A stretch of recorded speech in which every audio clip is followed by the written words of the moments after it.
This is the story of the greatest financial errors in history, the economic uncertainty which led to increased investor speculation and a coincidental adaptation of World Wide Web and the Internet.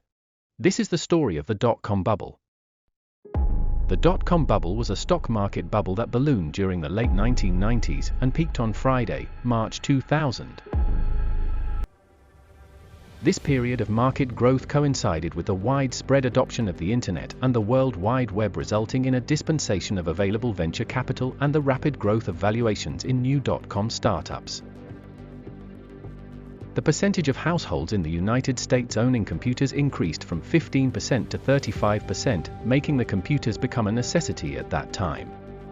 Now the computer usage had bloomed, and the users had the privilege to access the World Wide Web, popularizing the use of Internet. A new era of economic growth was born. Companies based on information technology were founded rapidly. This was just the beginning of the year 2000's financial nightmare.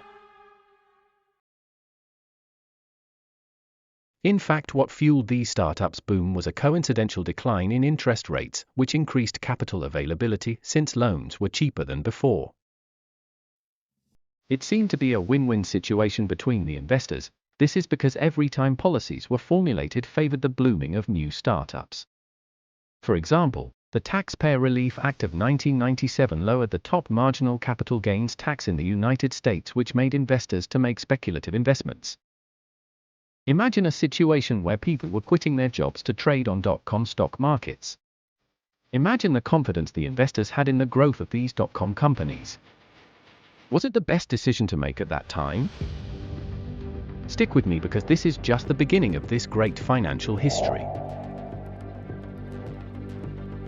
The Telecommunications Act of 1996 also favored these new era of economic growth.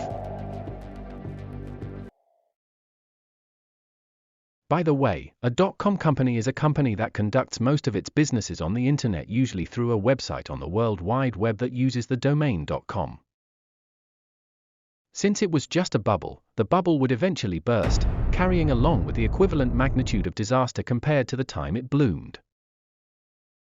You see, all these was happening in the 20th century. But a new century was about to be born. The 21st century. A speculative problem was evident in computer users. A problem that would interfere with the computer accuracy due to transitioning from 20th century to 21st century. This problem was dubbed the year 2000 problem, Y2K. Potential computer errors related to the formatting and storage of calendar data for dates in and after the year 2000. As we all know, computer systems' inability to distinguish dates correctly had the potential to bring down worldwide infrastructures for computer-reliant industries.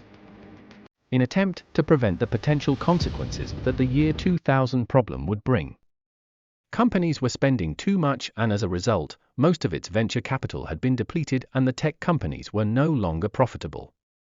This is the time when the company's lifespan was measured by its burn rate, the rate at which it spent its existing capital. It was a day like any other day. A day that the elites and every human being was on a journey to transmute their desires and dreams into a reality. This was on Friday, the year 2000. Between 1995 and its peak in March 2000, investments in the Nasdaq Composite Stock Market Index rose by 800% only to fall 78% from its peak by October 2002, giving up all its gains during the bubble burst of these dot-com companies. The dot-com stock markets were burning. The rate of liquidations went up and investors applied a defense mechanism by investing in low-risk, low-return stocks. During the dot-com crash, many online shopping companies e.g. Webvan, Boo.com and Pets.com went out of business and shut down. Several communication companies such as WorldCom, Global Crossing and Northpoint Communications also went out of business and shut down. Larger companies like Amazon lost large portions of their market capitalization, while Cisco lost 80% of its stock value. Thank you for watching. Please consider smashing the like and subscribe button.